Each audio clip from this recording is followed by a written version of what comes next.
What's going on, everybody? You hear the music, you know what time it is again, and I am KODX Factor, and this is The Jump Off, and we are part of the Game Night Lounge Media Network, and all the guests that appear on this show and future shows are part of the Game Night Lounge Media Network as well. Thank you so much for coming back. We are great to be back here.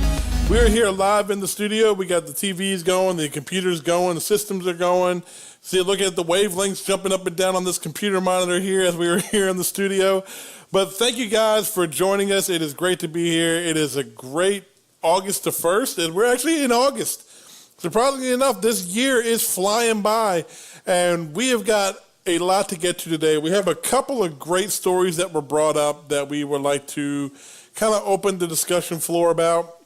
We're going to talk a little bit about it.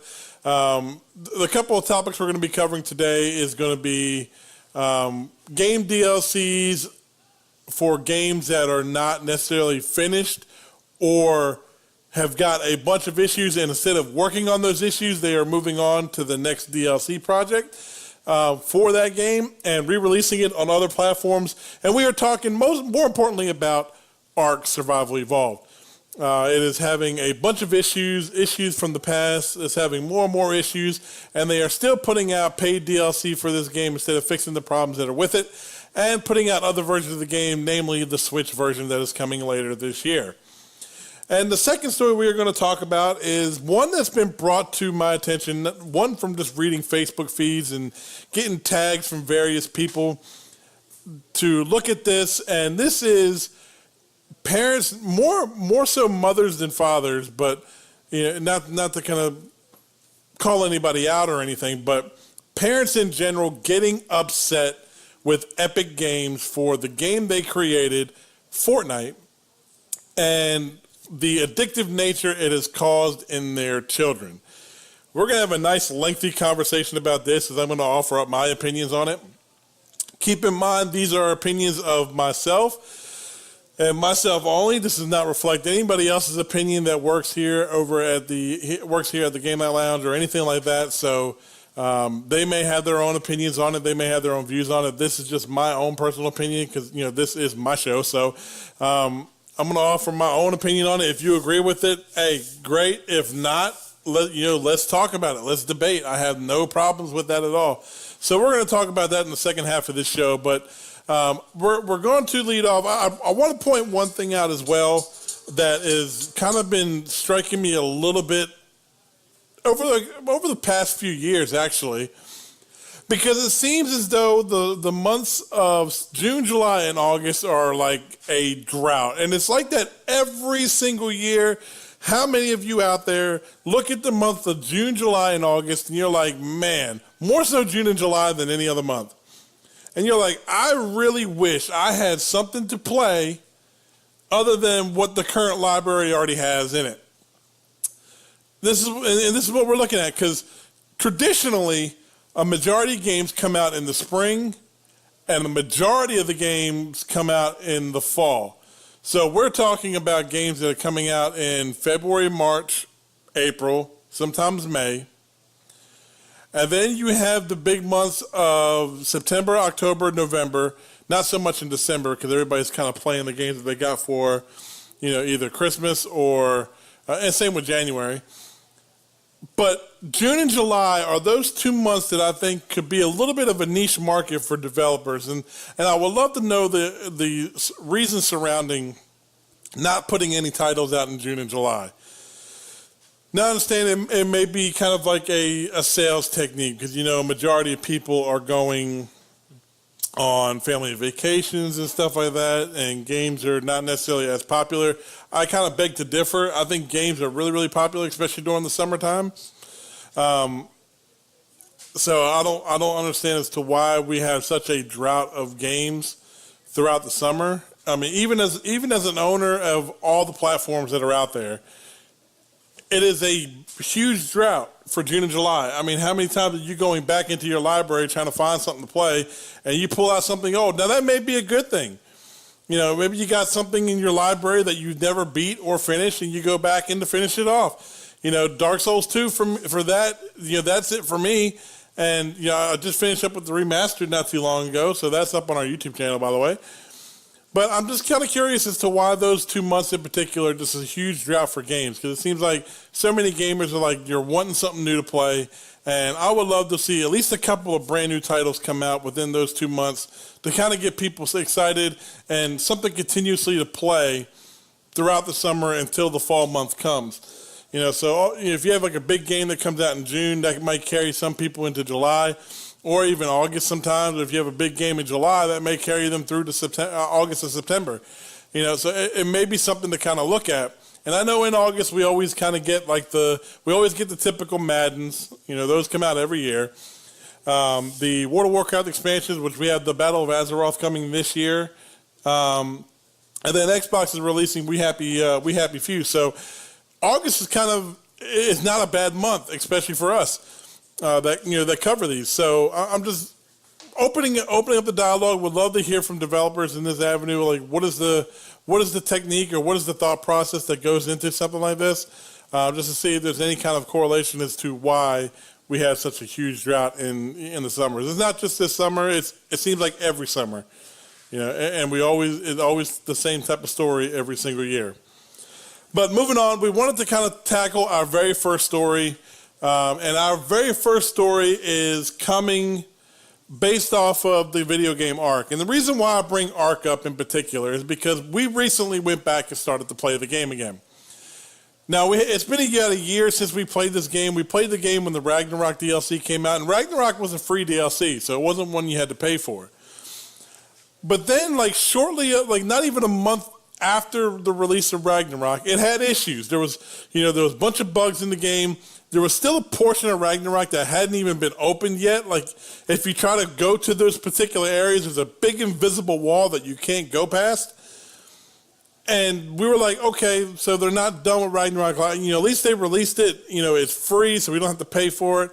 And then when they open it up, they open it up.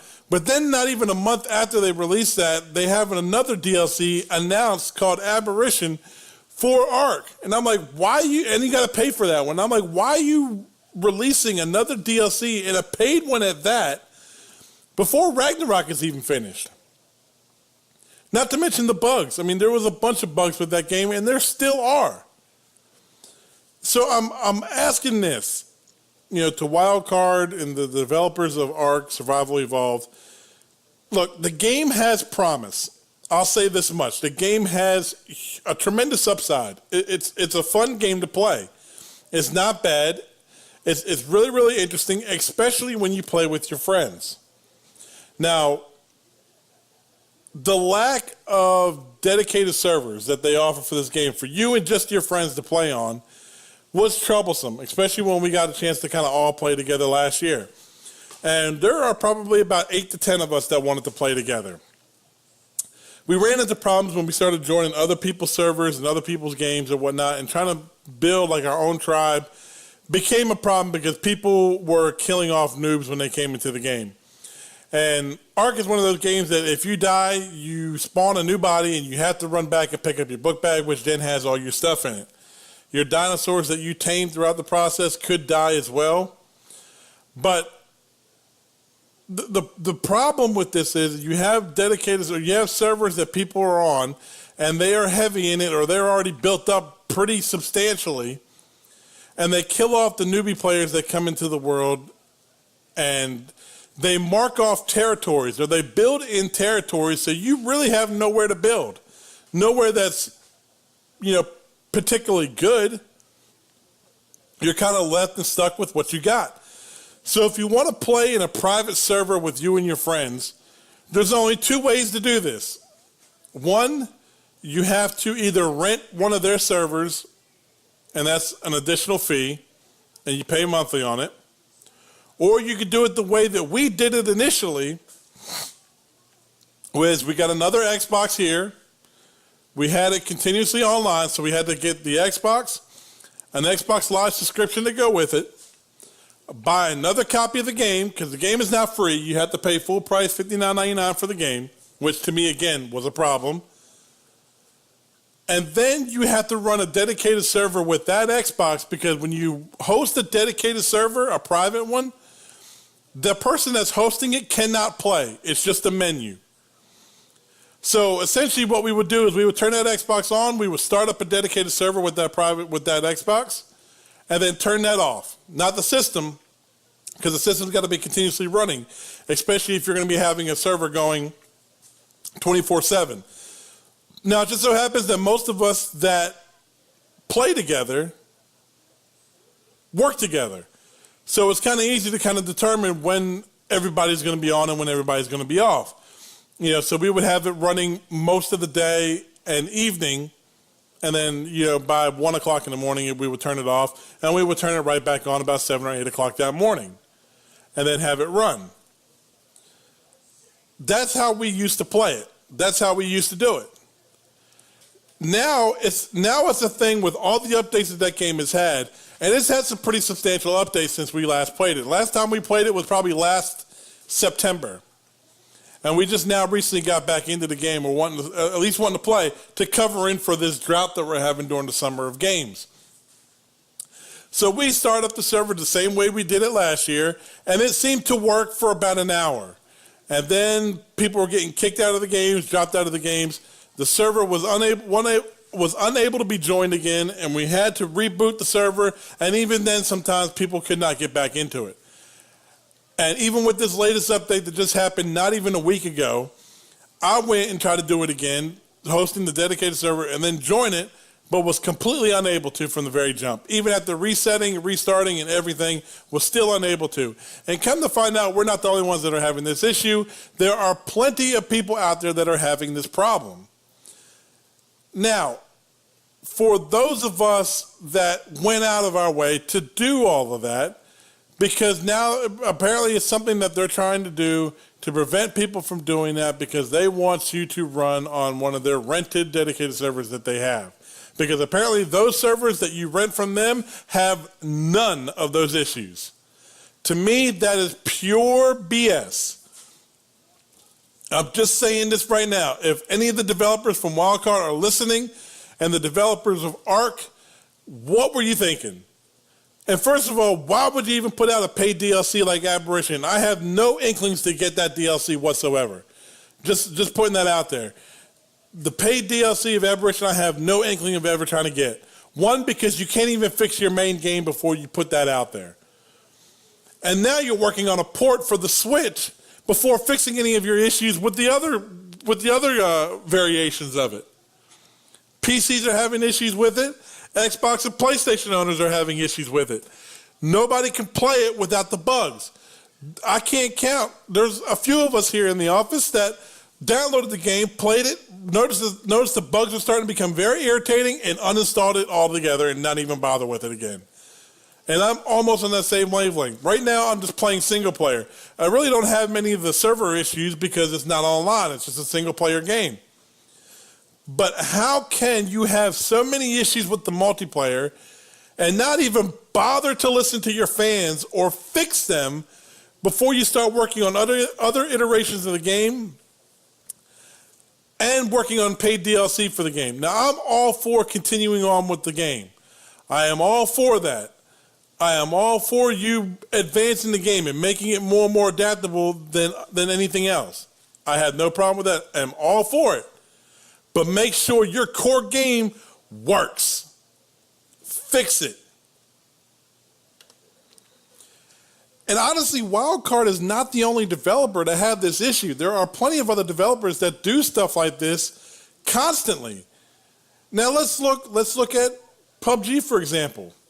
There's still a bunch of issues with PUBG, especially on the Xbox version, and not to mention hackers on the PC versions, that they keep on putting out more content and bigger maps and new weapons, but they still have yet to address some core issues with the game.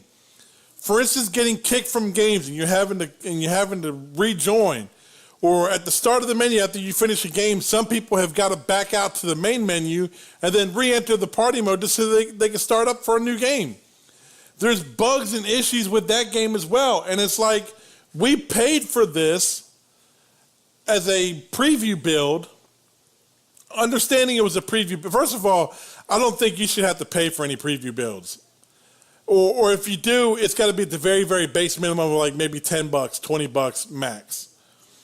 Because PUBG at like $10 or $20, I could have dealt with some of the bugs.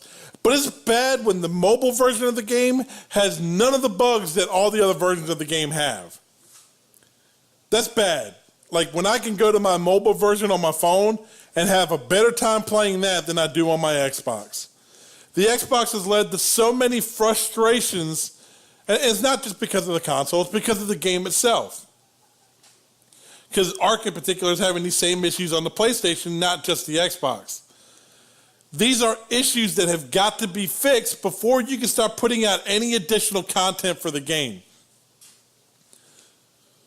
So I hope you're listening, and some of you aren't even paying attention to your fans, or could care less, to be honest with you.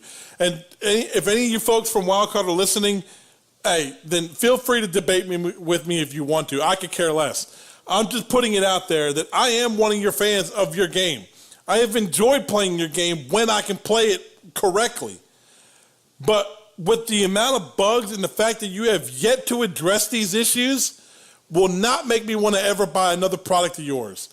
If I could play Ark today and have none of these issues and be able to enjoy the game privately with my friends anytime I wished and not have to pay additional fees to do that, like take the 7 days to die way of it. You have a world, you can invite all your friends to it if you want to. Just if you want to play in that world again, you got to wait for that friend to join or that friend to get online. I'd be okay with that model with Ark. I really would.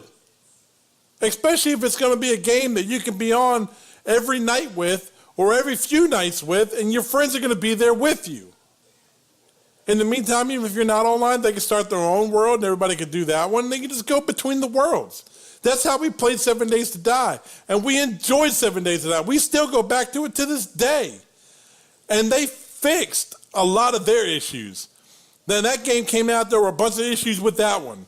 Now, it still has like one or two issues that they really, really need to address. And I don't know if it's just issues that they really can't address because of the complexity of it. But these issues with Ark, you got to have some balls to say we're going to put out a new DLC pack. We know the core game itself is still broken, but we're going to put out a DLC pack. You pay us for that. These issues are still going to be there, but pay us for the DLC pack, and we'll move on. No, fix your core game. I won't even buy the DLC. I have yet to do so, and I will not. If the game worked from the very beginning, when you charged a $60 price tag for it, because this game is coming out of the preview build, how dare you ignore your fans and fix the game that you put out there as a full price $60 game? That takes some balls. It really, really does. I mean, we want more of your money. The $60 wasn't enough. We want more of your money because there's more DLC projects that we want to get. Fix your game. Because I'm telling you right now, by the end of Ark, that studio will be shutting down. I can guarantee you. Because I'm not the only one that is complaining about these issues with the game. There are a bunch. And there are a bunch of people lighting up forums all over the place about the issues that Ark has. Now, Ark could be a great game. It could be definitely one of those games that you keep constantly going back to. And when you play it in single player, a lot of those online issues don't really happen. But how fun is a game like Ark if you just play it by yourself? A game like that is intended to be played with your friends because it requires you all to work together. You want to tame up this big dino army, you got to do that together. It's going to be very, very difficult to do that on your own. But if you do it with your friends like we did back in the past, even with the issues still there, we had a great time with it. And then then the issues just became too much. And we were like, you know what? There are better games out there for us to play. Let's go to that. And we have yet to return. We may turn it on to see what's different here and there. And I see they finally opened up those sections of Ragnarok that were blocked off before, but it's a little bit too late to save it now. And the developers have put no inkling in fixing any of those issues to begin with. You guys have really needed to do a better job at PR. If you don't understand what PR is, it's public relations. Because right now, the relationship with your fans is bare minimal. Enough to scrape by, that ain't good. And it all becomes of your product, your lack to want to fix it, or your lack of focus to fix that before you move on to something else. They should have never announced the Switch version of the game, because I guarantee you that game is not going to sell on Switch. You're going to have those issues with Switch owners. It ain't going to happen like that. I'm telling you that right now. That version is not going to do well. And honestly, I never put hope in any studio failing, but a studio that does something like this, you have it coming. There are other companies that have done this crap to their fans as well, and it is starting to happen to them. And look, fans will speak. If they don't buy your product, what are you going to do? You put out a $20 DLC package for Ark. I wonder how many people actually bought it. I'm sure there were a handful. But if you look at the general population of people that probably play that game or have before, how many of them actually bought the DLC to go along with that? And the fact that you have 3 DLC packs out for that game now? There was Ark, and then it went to Scorched Earth, and then it went to Ragnarok, and then Aberration. Scorched Earth and Aberration are the ones you had to pay for. Ragnarok, you did not. I wonder why that is. Maybe because Ragnarok wasn't finished, but they released it anyway. I don't get it. I really don't. And I hope the studios, make headway on getting their core product fixed so that their product is actually what it was intended to be from the very beginning, and not short-ending anybody on the release of this. I mean, you're paying $60 for a game. We expect that game to be in completion and work the way it's intended to work, not half. Anyway, the second story I wanted to get to today as well is dealing with parents that are having a difficult time managing their kids' gameplay with Fortnite, because Fortnite has become, everybody knows Fortnite. If you don't know what Fortnite is, you're living under a rock. Parents today, there are celebrities with their kids that are having the same type of problem where their kids are addicted to Fortnite. Addicted to Fortnite. And their kids are constantly playing the game all the time. And they are spending millions of dollars for virtual skins. And this is where the issue comes into play. Parents were mad, or parents are complaining with Epic Games because of their business model for making the game free, but you got to pay for virtual skins. Now look, this model has proven it works. It does. This business model is smart. It is, I'm not going to say genius. It is very, very smart what Epic Games has done with Fortnite. The game is free, but they keep the game fresh every week. New costumes are added. New skins are created. New emotes. I mean, this thing has become a worldwide phenomenon. You see YouTube videos with kids doing these emotes live out there in the world. My son does it. He does dance moves just on a whim of stuff he sees in Fortnite. Now, it's funny. It's hilarious. And Epic Games is having a great time with this. One is putting their team to a really creative, in a very creative way, to where sky's the limit on what they want to come up with next for Fortnite. No matter what kind of content, whether it's expansions, whether they're skins, emotes, whatever they want to create, sky's the limits for their creative team. And for anybody that's out there that's in the creative world, like if you're an artist, a graphic artist, engineer, a programmer, whatever the case may be, this is a dream right here. Because the game has already proven itself. The model has proven itself. Sky's the limit on whatever you want to do, as long as it's within reason. That's their business model, folks. The game is free. Play it whenever you want. Don't have to pay a dime for it. But if you want these specialty skins and make your character look this cool and have these certain items that look really, really cool, they don't give you any unique advantage in the game. It's just the way your character is designed and looked. It's just a skin. It gives you no particular advantage in the field. None. Just the way you look. And kids are buying them up in droves, whether it's the battle passes or the daily or weekly skins that they put out. Now, my son is this particular way. You put the word rare or epic anywhere in the title of that skin, he wants it. And I'm sure there are thousands and millions of kids out there that act that same exact way.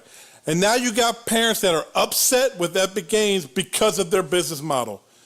They raked in billions of dollars. Folks, billions of dollars on a game that is free for you to play. That's what they're doing. And parents are becoming aggravated because their kids keep coming back every day and every week for more.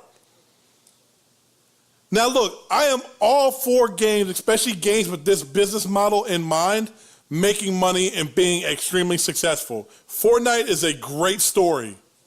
It really is. It is truly a great, great story.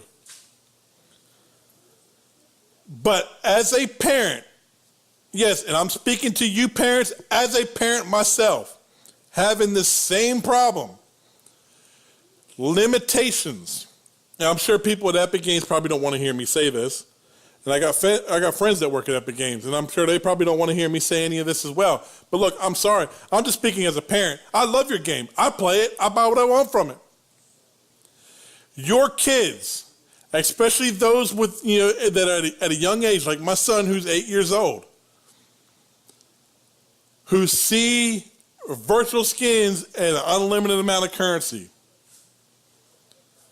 They don't see a limit. Kids are going to keep on arguing with you and coming to you with new skins and new stuff that they want, the more and more you keep buying it for them. You don't put limits on your kids. This is your own fault coming your way. Yes, I'm saying that. It is your own fault. Not Epic Games, not any other developer out there. You yourself. We did it this way with our kid. One, he only has a limited amount of time he could play the game during a day. You're not going to sit there and play the game 4 or 5 hours at a time and that's it. No, you have spaces. We space it out. You play it from here to here. You're going to take a break, or you're going to go do something else. You're going to go outside, whatever the case may be. Then you can play it again later on. But you're going to take breaks, and you're going to do other things besides sticking your nose on that screen, either the TV screen, the PC, or the Switch. My son in particular plays the Switch version a lot, so he takes it everywhere with him. And every day he comes to me and says, look, there's a new skin I want. And these skins, folks, especially the complete costumes and stuff like that, are not cheap. We're talking $20, $25 for a complete skin. And you got to buy them with, V-Buck currency. The virtual bucks. Limit your kid, not just in gameplay either. We give our kid a weekly allowance. How many of y'all, first of all, even give your kids an allowance? Or you just give them what they want, or give them a little bit here and there? Don't have really a set time or a set thing with them? You don't have what's the word I'm looking for? You don't have set guidelines for them. I mean, your parents actually do that. And don't just say, yeah, I do that, when you actually don't do that. Some of y'all are probably doing that right now. You're nodding with your headset on, or you're nodding in your car while you're listening to us. And you're like, yeah, I do that. Do you really do that? Ask yourself that. Think about it. We do. Our son gets an allowance every week. He gets a set amount of money every week. But there are things he has to do to get that money. There are chores we give him every week. We say, this is what you got to do. If we don't see it done, you don't get paid. It's like any other job. You get hired to do something. If you don't do that job, you get fired or you don't get paid. These are what you have to do. You don't do them, you don't get paid. And that money you can use on whatever you want. You want to buy V-Bucks, you want to do whatever it is. Now, my son he's between a couple of different games. He's between Fortnite and using V-Bucks and Roblox and Robux. Now, we give our son a certain amount of money every week. We started him out at 10. And obviously, you work your way up from there. 10 a week. If there's a particular outfit you want, you save for it. Now, my son had to learn the really, really hard way. He'd get that quick $10 real quick, put it right to his V-Bucks, and it's gone within that same day. And then he's like, man, I should have waited because there's something else that comes out later in the week. We try to tell him this. Save it, because there may be something down the line that you really, really want that you're not going to be able to afford, and do not come to me. If that's harsh, sorry. But do not come to me. We're teaching our kids boundaries and limitations. If you're going on endlessly and you're just buying them V-Bucks whenever they want them or whenever they come to you, you're not teaching them limitations. I'm not here to teach a parenting class. That's not what this show's for. This show is for pretty much video game talk. And I'm speaking about a particular video game and how we do it with our son. We set limitations up for him. And that's what we do. And as of recently, he's become really, really good with it. He very rarely comes to us all that often anymore, saying, oh, I want this or I want that. He very rarely does that now.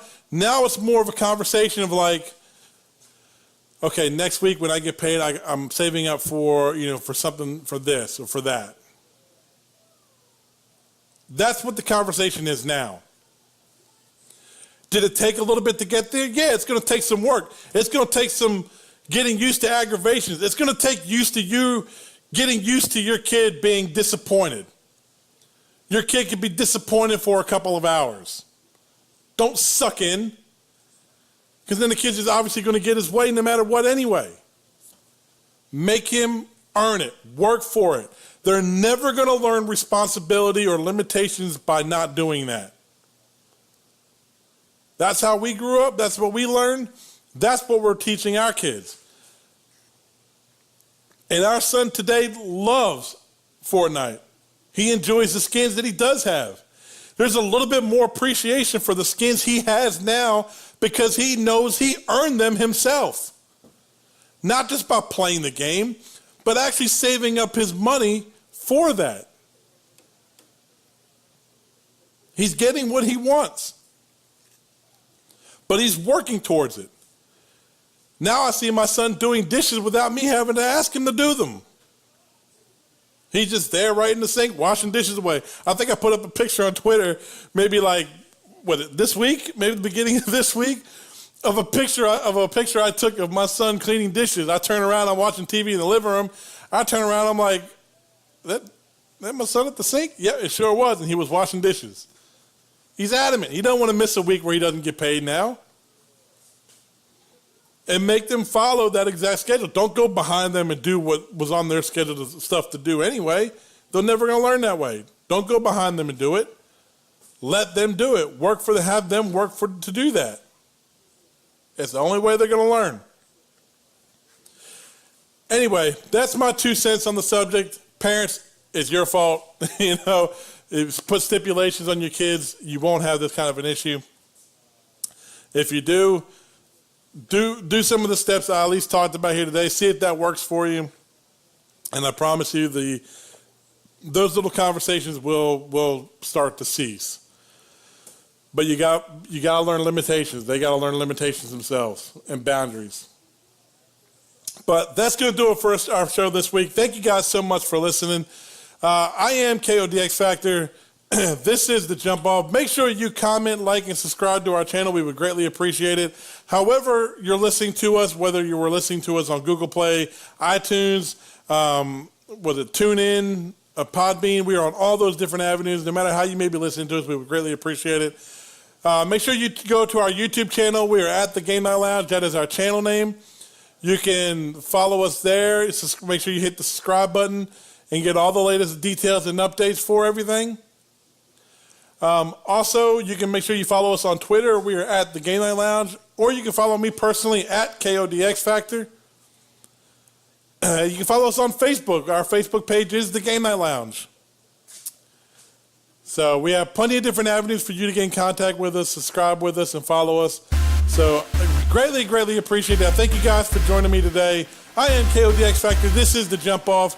We are part of the Game Night Lounge Media Network, and all the guests that appear on this show are part of the Game Night Lounge Media Network as well. Thank you so much for listening, guys. And until next week, game on.